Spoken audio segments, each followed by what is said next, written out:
नमस्कार, स्वागत है आप सभी का। मैं हूं आपके साथ शासनी पटनायक। बुलेटिन की शुरुआत करेंगे। उत्तराखंड के मोटे अनाज को एक नई पहचान मिलने लगी है, जिसमें केंद्र सरकार के सहयोग से पूरे देश भर में 2023 को मिलेट्स वर्ष मनाने का काम किया जा रहा है।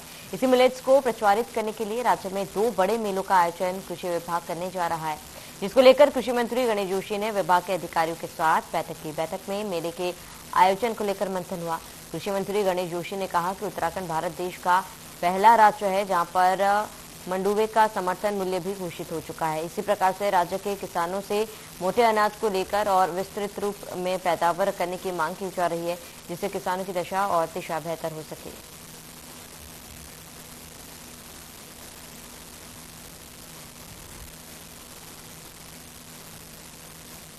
देखिए, मैं सबसे पहले तो देश के प्रधानमंत्री नरेंद्र मोदी जी का आभार व्यक्त करना चाहता हूं कि अगर आज वर्ष 2023 को इंटरनेशनल मिलेट्स ईयर घोषित हुआ है तो मोदी जी के प्रयासों से हुआ है।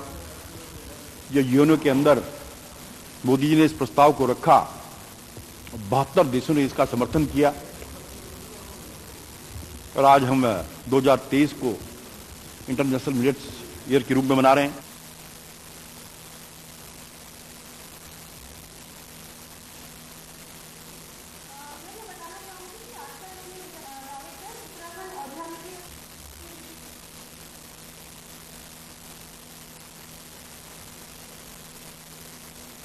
एक महीने तक चलने वाले पवित्र महीना माहे रमजान का आज 15वां रोजा है। शुक्रवार के दिन से शुरू हुए इस महीने का आज तीसरा शुक्रवार है, जिसके चलते हरिद्वार उपनगरी, ज्वालापुर की जुम्मा मस्जिद और आसपास देहात क्षेत्र की मस्जिदों में जुमे की नमाज शांतिपूर्ण तरीके से अदा की गई। रमजान को लेकर मुस्लिम समाज में जहां एक और खुशी की लहर है, तो वहीं नमाज अदा करने वालों में नमाज को लेकर अकीदत देखने को मिलती है। सभी ने नमाज अदा करने के बाद देश में भाईचारा, तरक्की और खुशहाली के लिए दुआएं भी की।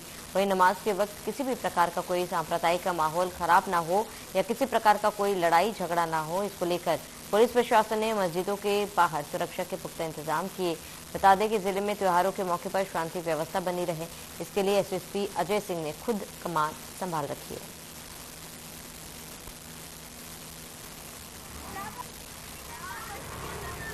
तीसरा जुमा था और उसके अंदर सब हमने नमाज पढ़ अपनी अदा की है और अल्लाह ताला से दुआ की है हमारे मुल्क के अंदर अमन अमान रहे और सब साथ मोहब्बत प्यार के साथ रहें।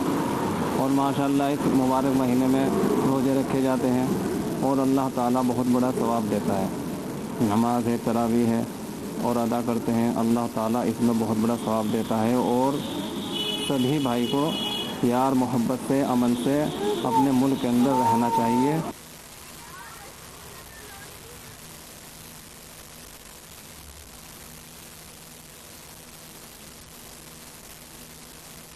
केंद्रीय मंत्री नितिन गडकरी ने 12,000 करोड़ रुपए की लागत से बन रहे 2012 किलोमीटर लंबे दिल्ली देहरादून ग्रीनफील्ड एक्सप्रेसवे का हवाई निरीक्षण किया है और इस दौरान उनके साथ केंद्रीय राज्य मंत्री जनरल वीके सिंह, सांसद डॉक्टर सत्यपाल सिंह, सांसद मनोज तिवारी और उत्तर प्रदेश के पीडब्ल्यूडी मंत्री जितिन प्रसाद और दिल्ली विधानसभा के नेता प्रतिपक्ष रामवीर सिंह बिधूड़ी भी मौजूद रहे। झारखंड में विभाजित यह एक्सप्रेसवे दिल्ली के अक्षरधाम के पास मई से शुरू होकर शास्त्री पार्क, खजूरी पास, मंडोला बागपत के खेकड़ा में ईपीई इंटरचेंज से शामिल सहारनपुर होकर देहरादून तक पहुंचेगा।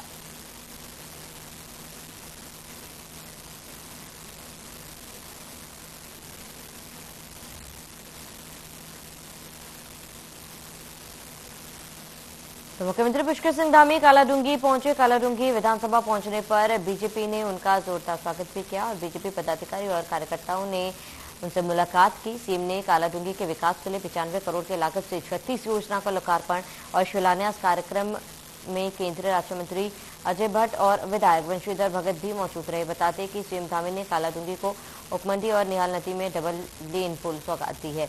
जनसभा को संबोधित करते हुए कहा कि सरकार का प्रयास है कि प्रदेश का हर क्षेत्र विकास की मुख्यधारा में शामिल हो और जनता के सहयोग से हम सभी कामों को आगे बढ़ा रहे हैं। वही चारधाम यात्रा को लेकर मुख्यमंत्री ने कहा कि चारधाम यात्रा के लिए सरकार पूरी तरह से तैयार है। अब तक 10 लाख से ज्यादा लोगों ने अपने रजिस्ट्रेशन करा लिए हैं। इस बार चारधाम यात्रा में पिछले साल का रिकॉर्ड टूटेगा। आने वाले सभी तीर्थयात्री और पर्यटकों के वहां दर्शन हो और उन्हें कोई परेशानियों का सामना न करना पड़े, इसके लिए सभी इंतजाम किए जा रहे हैं।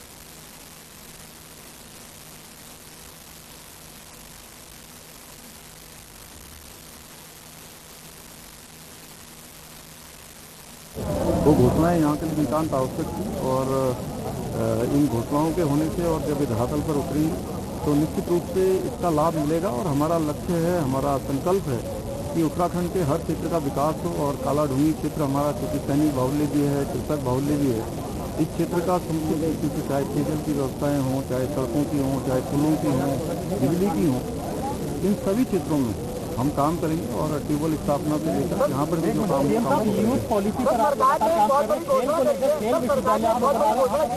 लेकर हम लोग चूंकि चाहते हैं कि आने वाले समय में जिस प्रकार से हमारे यहाँ की प्रतिभाएं आज राष्ट्रीय और अंतर्राष्ट्रीय स्तर पर बहुत शानदार प्रदर्शन कर रही हैं और बहुत हमारे प्रदेश के अंदर संभावनाएं हैं, उन सभी को, उन खिलाड़ियों को जो सामान्य परिवारों में पैदा होते हैं, हर प्रकार की उनको सुविधा मिले। मुख्यमंत्री पुष्कर सिंह धामी अब लैंड जिहाद को लेकर बेहद सख्त नजर आ रहे। कालाढूंगी में कार्यक्रम में पहुंचे मुख्यमंत्री ने कहा कि उत्तराखंड में किसी भी कीमत पर लैंड जिहाद बर्दाश्त नहीं किया जाएगा। उन्होंने अतिक्रमणकारियों को सख्त हिदायत देते हुए कहा कि चाहे कोई भी हो जिसने सरकारी भूमि वन विभाग, राजस्व की या सिंचाई विभाग की जमीन पर कब्जा किया है वह तत्काल अपना अतिक्रमण हटा ले, नहीं तो उनके खिलाफ सख्त कार्रवाई की जाएगी। मुख्यमंत्री ने कहा कि हम कानून को मनाने और उसमें विश्वास करने वाले लोग हैं और सरकार का तुष्टिकरण का कोई उद्देश्य नहीं है, लिहाजा अतिक्रमण किसी भी कीमत पर बर्दाश्त नहीं किया जाएगा।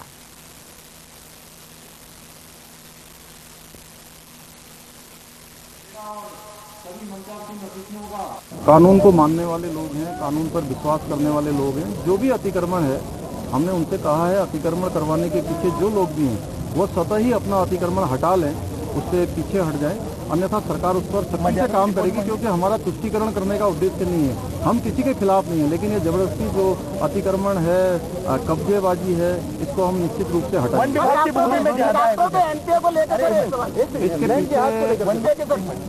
अब एक जना पूछोगे तो बताओ, लैंड जिहाद चाहे जिस स्तर पर भी होगा, चाहे वो वन विभाग पर होगा, PWD पर होगा, राजस्व विभाग की जमीन पर होगा, सिंचाई विभाग की जमीन पर होगा।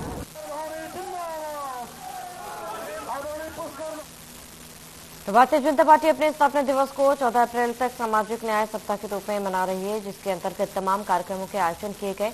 इस संबंध में बीजेपी प्रदेश महामंत्री आदित्य कोठारी ने जानकारी देते हुए बताया है कि इस सेवा सप्ताह के दौरान 11 अप्रैल को ज्योतिबा फूले के जन्म जयंती के मौके पर प्रदेश के सभी जिलों में कार्यक्रमों के आयोजन किए गए, जिसमें प्रदेश के 5 स्थानों पर मुख्य कार्यक्रम करने की योजना बनाई गई।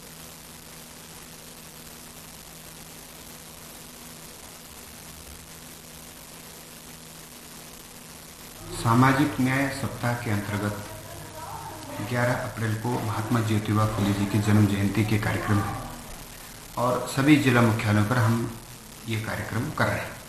मुख्यतः 5 स्थानों पर रुद्रपुर, काशीपुर, हरिद्वार, रुड़की और देहरादून में बड़ी गोष्ठियों का आयोजन किया गया है। इसमें हमारी पार्टी के वरिष्ठ सांसद हैं, वो सभी इसमें मुख्य रूप से रहेंगे। उसके बाद 14 अप्रैल को संविधान निर्माता डॉक्टर भीमराव अंबेडकर जी की जन्म जयंती है। उस दिन भी हम सभी मंडलों पे उनके व्यक्तित्व और कृतित्व पर जो है व्याख्यान का आयोजन हम लोग कर रहे हैं।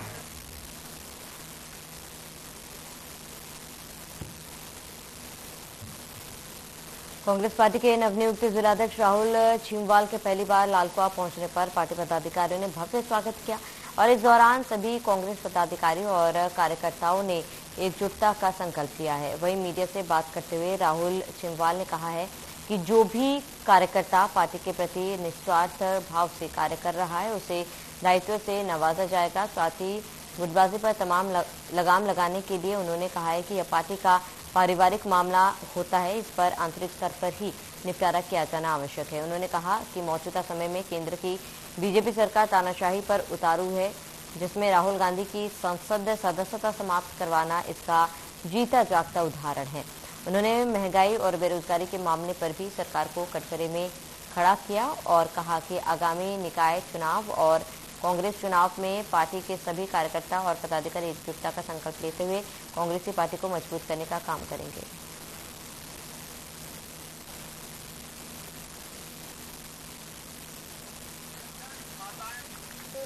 हमारे पास कांग्रेस के पास मुद्दे ही मुद्दे हैं, क्योंकि निश्चित रूप से ये सरकार, चाहे वो राज्य की सरकार हो चाहे वो केंद्रीय सरकार हो, निश्चित रूप से पूरी तरीके से झूठ के जिसे कहते हैं पुलिंदे के साथ ये लोग आते हैं। जब इन्होंने कई सरकार बनी थी, इन्होंने 2000 युवाओं को 2 करोड़ युवाओं को पर साल रोजगार देने की बात कही थी। वो जो रोजगार है वो कहाँ है? इन्होंने हमारे देहरादून से लेकर के और भी प्रदेशों में स्मार्ट सिटी बनाने की बात कही थी, स्मार्ट सिटियाँ कहाँ हैं? इलेक्ट्रॉनिक मीडिया, देहरादून त्यूनी अग्निकांड मामले में मौके पर पहुंचे देहरादून के एसएसपी दलीप सिंह कुंवर ने बताया कि मामले में फायर केंद्र के नोडल समेत 4 कर्मियों को सस्पेंड किया गया है। मतलब है कि इस पूरे मामले की जांच हालांकि डीआईजी फायर निवेदिता कुकरेती के द्वारा की जा रही है और 3 दिनों में रिपोर्ट सौंपने के निर्देश भी डीजीपी अशोक कुमार के द्वारा किया जाएगा। वहीं दूसरी ओर एसएसपी दलीप सिंह कुमार के द्वारा कर्मचारियों पर कड़ी कार्रवाई की गई। डीआईजी दलीप सिंह कुंवर ने बताया है कि मौके पर लगाया गया जाम लोगों को समझा बुझाकर खुलवा दिया गया है। साथ ही स्थानीय लोगों की आ रही शिकायतों को देखते हुए डीएम के साथ वो भी प्राथमिक स्वास्थ्य केंद्र का निरीक्षण कर रहे हैं।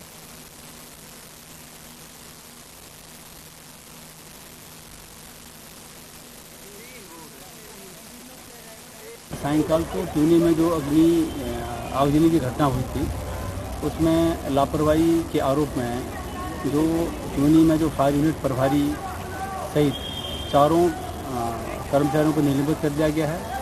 इसकी जांच जो है डीआईजी रैंक के अधिकारी करेंगे और वो रिपोर्ट देकर के जो भी फर्दर इसमें कार्रवाई की जानी है वो की जाएगी। माननीय मुख्यमंत्री जी के स्तर से भी प्रत्येक डिसीज के परिवार को 2-2 लाख का मुआवजा देने की घोषणा की गई है और डीएम देहरादून के स्तर से भी अपने राजस्व कर्मियों के खिलाफ अनुशासनात्मक कार्रवाई की गई है। अभी स्थिति सामान्य है, जो जाम लगा था जाम खुल गया है और जो इसमें जो 4 डिसीज थे जो उनका अंदर कमरे में होने बताया गया था, उसमें से 2 की डेड बॉडी रिकवर किया गया। उसका पंचायतनामा पोस्टमार्टम के साथ मुनिकीरेती थाना क्षेत्र के तपोवन में नीम बीच पर नहाने के दौरान 2 पर्यटक गंगा में बह गए। यह पर्यटक को पुलिस ने रेस्क्यू कर बचा लिया और एसडीआरएफ और जल पुलिस ने गंगा में बहे पर्यटक की तलाश में सर्च ऑपरेशन चला रही है। मुनिकीरेती थाने के इंस्पेक्टर रितेश शाह ने बताया कि गंगा में बहे पर्यटक का नाम अमरजीत है, जो कि दिल्ली का रहने वाला है, जबकि रेस्क्यू कर बचाए गए पर्यटक की पहचान मनोज के रूप में हुई है। साथ ही बताया कि दोनों पर्यटक अपने साथियों के साथ तपोवन में घूमने के लिए आए थे। नीम बीच पर नहाने के दौरान हादसा हो गया। एसडीआरएफ के इंस्पेक्टर कविंद्र सचवान ने बताया कि सूचना के आधार पर एसडीआरएफ की टीम मौके पर पहुंची हुई है और गंगा में पर्यटक की तलाश के लिए सर्च ऑपरेशन चलाया जा रहा है।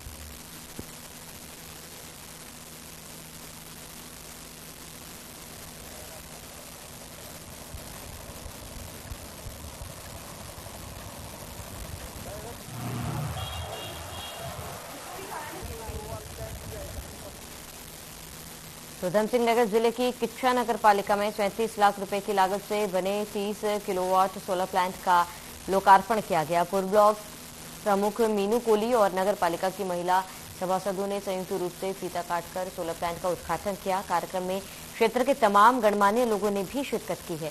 नगर पालिका प्रशासन के अनुसार बिजली बिल और जनरेटर के ईंधन खर्च के रूप में प्रतिवर्ष करीब 12 लाख रुपए खर्च किए जाते हैं और इसी खर्च को बचाने के उद्देश्य से किच्छा नगर पालिका में सोलर प्लांट लगाया गया। किच्छा नगर पालिका अध्यक्ष दर्शन कोहली ने बताया कि पिछले कई सालों से नगर पालिका प्रशासन बिजली बिल और डीजल के लाखों रुपए का भार झेल रहा है, जिसको गंभीरता से संज्ञान में लेते हुए सोलर प्लांट लगाया गया। चेयरमैन कोहली ने कहा कि इस प्लांट के लगने के बाद नगर पालिका को लाखों रुपए की हर साल बचत होगी।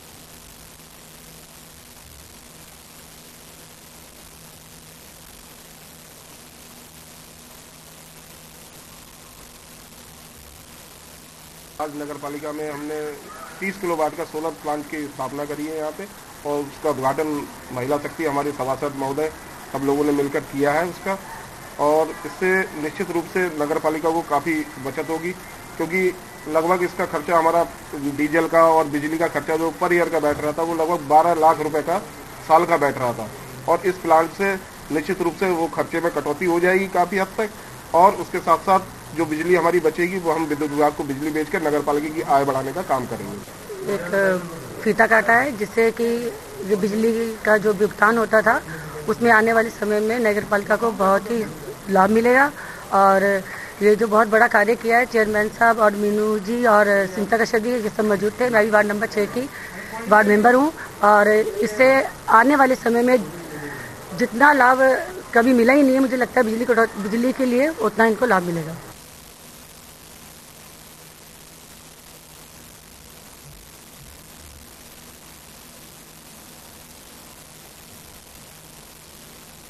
तो आईटीबीपी एकेडमी में 6 महीने की कठिन ट्रेनिंग के बाद 12 महिला चिकित्सा अधिकारियों समेत कुल 55 सहायक सेनानी हेल्थ ऑफिसर्स को बल में शामिल कर दिया गया है।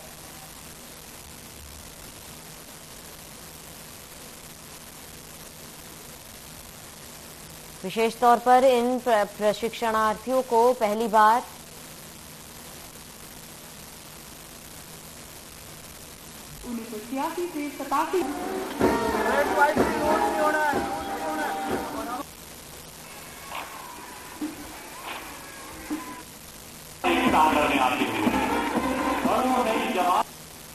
कमांडर के साथ निरीक्षण वाहन पर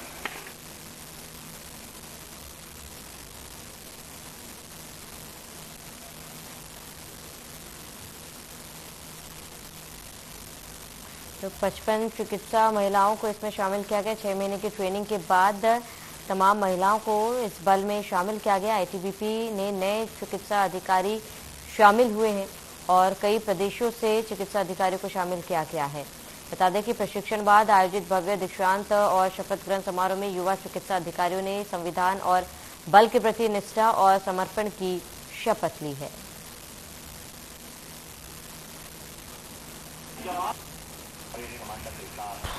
बहुत अच्छा महसूस कर रहे हैं। पहले हमारा बेटा 2 साल पहले ये खड़ा हमारे पास ये हुआ था पास आउट, और आज हमारी बेटी हमारी बहू उसने भी आज ये ज्वाइन किया, यूनिफॉर्म पहना है। और हमें आज गर्व है कि आज हमारे बाप दादा हम पिछले 5 पुश्तों से वर्दी पहनते हैं और आज हमारी नेक्स्ट जनरेशन हमारी पहली एक बेटी आज हमारी जिसने ये वर्दी पहनी है and I am really proud of them. मैं बहुत गौरवित महसूस कर रही हूँ कि जो है मुझे देश की सेवा करने का इतना अच्छा मौका मिला है। और मेरा बचपन से सपना था कि मैं फोर्स ज्वाइन करूँ और आज वो सपना साकार हो गया है और मैं बहुत खुश हूँ। और मतलब बहुत प्राइड फील होता है मुझे कि मैं अपने देश के लिए एक फोर्स मतलब एक सेना में भर्ती होके देश की सेवा कर रही हूँ। बहुत मेरे परिवार में मेरे अंकल हैं जो कमांडेंट हैं बीएसएफ में। ये ट्रेनिंग हमारा एक रूटीन प्रोसेस है। जब इंडक्शन होता है तो ये खास तौर से डॉक्टर्स हैं और आपने देखा होगा कि they are professionally medical profession है इनका। अब इनको यूनिफॉर्म में डालने के लिए बड़े अथक प्रयास की ज़रूरत होती है और academy is the right place. यहाँ पर हर तरीके का लीडर होता है, जो इंस्ट्रक्टर होते हैं इनके, और उनको यहाँ की जो विशेष परिस्थिति है इस बल की उसमें ढालने की कोशिश की जाती है।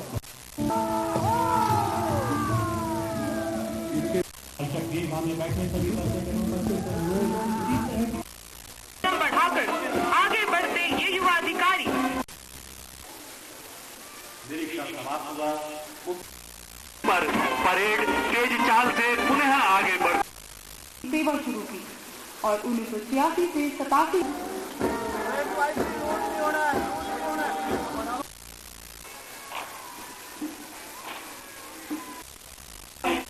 के नेताओं के बीच चल रही जुबानी जंग और गुटबाजी पर बीजेपी ने कटाक्ष किया। बीजेपी के प्रदेश अध्यक्ष महेंद्र भट्ट ने कांग्रेस को सलाह दी है कि कांग्रेस नेताओं को सामाजिक मुद्दों को उठाने चाहिए, सरकार को सलाह देना चाहिए। ऐसे में अगर कांग्रेस के नेता गुटबाजी में व्यस्त रहेंगे तो कांग्रेस को ही नुकसान होगा। बीजेपी अध्यक्ष ने कहा है कि कांग्रेस के पास कोई मुद्दा नहीं है, कांग्रेस के नेता हमारे मुद्दों की नकल कर रहे हैं। सामाजिक मुद्दे समाप्त हो जाते हैं तो आंतरिक द्वंद खड़ा होता है और मैं कह सकता हूँ कांग्रेस आज आंतरिक द्वंद से जूझ रही है कि समाज में जो अपेक्षाएं मुख्य विपक्षी दल से की थी उस पर पूरी तरह फ्लॉप हो चुके हैं और आज हमारे कार्यक्रम को अपना रहे हैं। चाहे कोई चर्चा की चर्चा हो रही हो, यात्रा निकालने की चर्चा हो रही, इससे कुछ होने वाला नहीं है। मैं कह सकता हूँ कि कांग्रेस सामाजिक विषयों को लेकर आए, सरकार को सुझाव दें, स्वाभाविक रूप से राज्य के विकास में और सार्थक सिद्ध होगा। इस प्रकार से आंतरिक द्वंद के कारण कांग्रेस स्वतः ही टूट जाएगी। उत्तराखंड की कैबिनेट मंत्री रेखा आर्य ने बताया कि राज्य में खेल नीति पहले से ही लागू है। शासनादेश में उन्होंने बताया कि लगातार खिलाड़ियों के हित में दिन प्रतिदिन विभाग की सरकार के बढ़ते हुए कदम से नकद पुरस्कार देने की बात है। चोटिल होने पर आर्थिक मदद की बात कही गई। खिलाड़ियों को प्रोत्साहन आर्थिक राशि दी जाएगी। आगे कहा चहुमुखी विकास खेल और खिलाड़ियों का हो रहा है। इसके अलावा खेल के मैदानों का भी सरकार ने बेहतर तरीके से सुधार किया है। खेल नीति के तहत लगातार शासनादेश हो रहे हैं और मैं मानती हूं कि लगातार खिलाड़ियों के हित में दिन प्रतिदिन विभाग के सरकार के बढ़ते हुए कदम हैं। आज उनको नगद पुरस्कार धनराशि में वृद्धि की बात होती है, उनके चोटिल होने पर आर्थिक मदद की बात होती है, खिलाड़ियों को प्रोत्साहन आर्थिक रूप से देने की बात होती है। सब तरफ से चहुमुखी खेल का और खेल का भी और खिलाड़ियों का भी और मैदानों का भी जो है मैं कह सकती हूँ कि मजबूती के साथ में उनमें सुधार किया जा रहा है।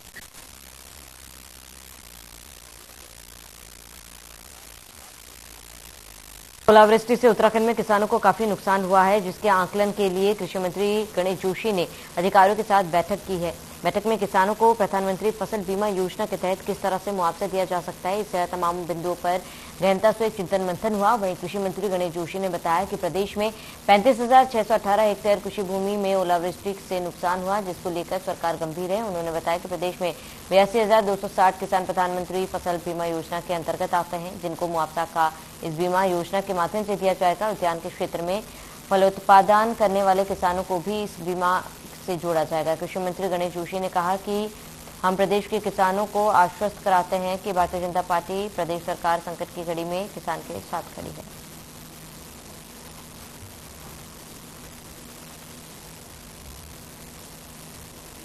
अतिवृष्टि से जो क्षति हमारे प्रदेश में फसलों की हुई है, उसका क्षेत्रफल 35,618 हेक्टेयर है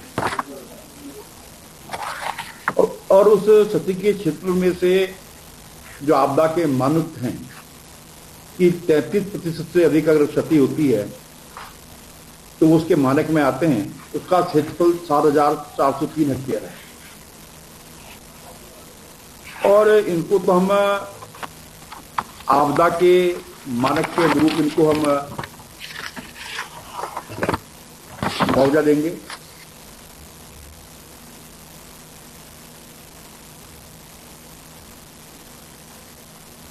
तो फसल बीमा योजना के तहत आपको बता दें कि जो नुकसान हुआ है उसका आंकलन किया जा रहा है और कृषि मंत्री गणेश जोशी ने एक बैठक बुलाई थी। इस बैठक के तहत इन तमाम बिंदुओं पर चर्चा भी की गई, जहां फसल बीमा योजना के तहत किस तरीके से किसानों को मुआवजा मिलेगा, क्योंकि जिस तरीके से मौसम ने करवट बदली थी, वैसे में आपको बता दें कि लगातार किसानों को मुआवजा देने की भी बात कही जा रही है और किस तरीके से मुआवजा मिलेगा इसका आंकलन करने के लिए बैठक बुलाई गई थी। और कहीं ना कहीं इस बैठक को लेकर भी आपको बता दें कि कृषि मंत्री गणेश जोशी ने बैठक बुलाई। कृषि मंत्री ने अधिकारियों के साथ ये बैठक की। चलिए इसी के साथ इस बुलेटिन में फिलहाल में देते हैं। देश और प्रदेश के तमाम बड़ी खबरों के लिए बने रहिए।